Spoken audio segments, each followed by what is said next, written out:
Сіз анаңыз сізді әрқашан қорғайды деп ойлайсыз ба? Мен де солай ойлағанмын. Бірақ біздің үйде бәрі басқаша еді.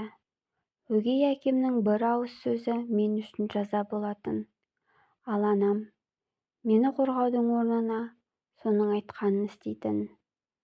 Бұл видео менің үнсіз қалған жылдарым туралы. Бүгін мен бәрін айтатын боламын. Мен балалық шағымды еске түсіргім келмейді. Бұл сөзді естігенде жүрегім қарс айрылғандай болды. Балалық шақты сағынбайтын адам бар ма? Ал мен үшін бұл ғажайып әлем, тәтті естеліктер. 60 жасқа келсем де сол кездерді есіме алғанда көңілім жадырап, еріксіз күлімсіреймін. Бірақ бүгін мен басқаша ойға қалып отырмын. Үйге немеремнің сүйкімді құрбысы келді. Екеуі киноға барып, болмаған балалық шақ атты фильмді көріпті. Қызығушылықпен фильм туралы сұрағанымда, ол өз өмірінің бір парағын ақтарды.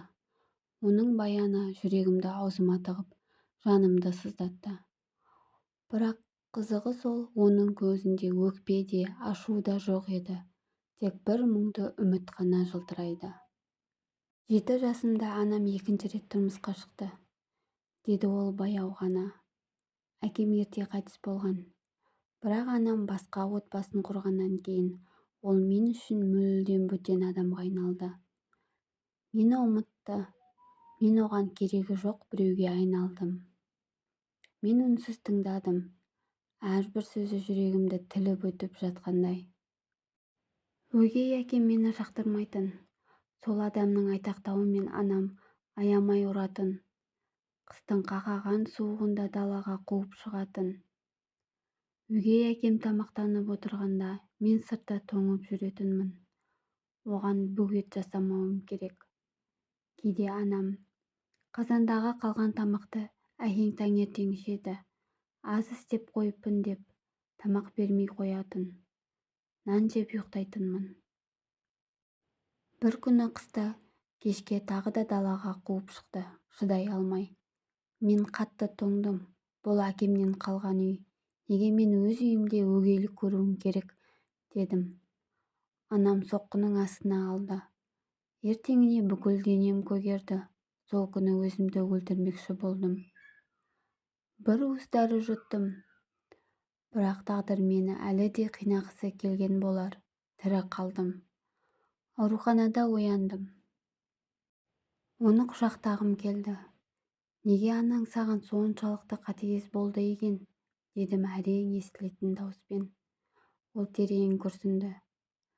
Өгей әкем ішсе апталап тоқтамайтын. Мас болып келгенде үйдің берекесін қашыратын. Анамды ұратын. Ал мен анамды қорғағым келетін. Сол үшін оған қарсы шығатынмын.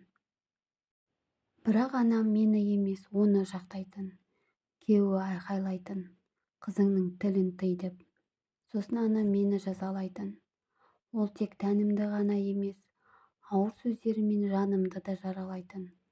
Маған өлім тілейтін. Бәрінен де сен ешкімге керек емессің деген сөзі жанымды қатты ауыртатын. Қанша ауыр жұмысқа жазаға шыдасам да, осы сөзіне шыдай алмай жылап қалатынмын.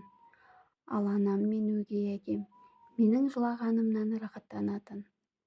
Осы сәтте өз балалығым көз алдымнан өтті. Кедей болсақ та анамның бір жылы сөзінен ақ бақытты болатынбыз. Анам әкемнен де, әжемнен де талай теперіш көрсе де, бізге деген мейірімін ешқашан аямайтын. Ал бұл әйелге қызынан күйеуі артық болғаны ма? Қандай жүрексіздік. Мен өгей әкемді баяғыда кешіріп қойғамын. Мені ренжіткен, тіл тигізген талай адам болды. Бәрін кешірдім.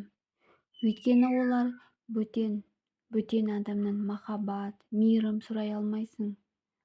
Бірақ туған анам ең жақын адам емес пе? Неге ол маған жат болып кетті? Неге ол мені жақсы көре алмады?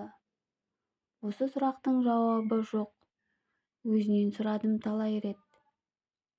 Сен өзің кінәлісің дегеннен басқа еш нәрсе айтпады. Студент атанғалы бері анаммен араласпаймын, үйден кеткенмін. Бірақ әлі күнге дейін анам мені жақсы көрсе, құшақтаса екен деп армандаймын, деді ол көзіне жас алып.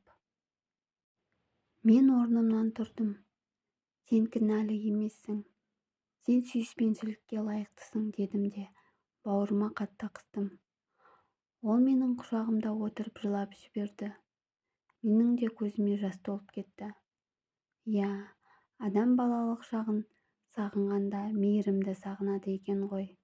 Ал егер сол кезеңді ұмытқысы келсе, демек ол мейірімнен емес, азаптан құралған.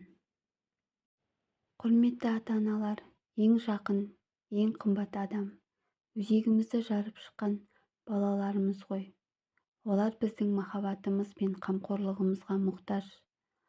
Балаларымызға жылап емес, күліп еске алатын бақытты балалық шақ сыйлайықшы.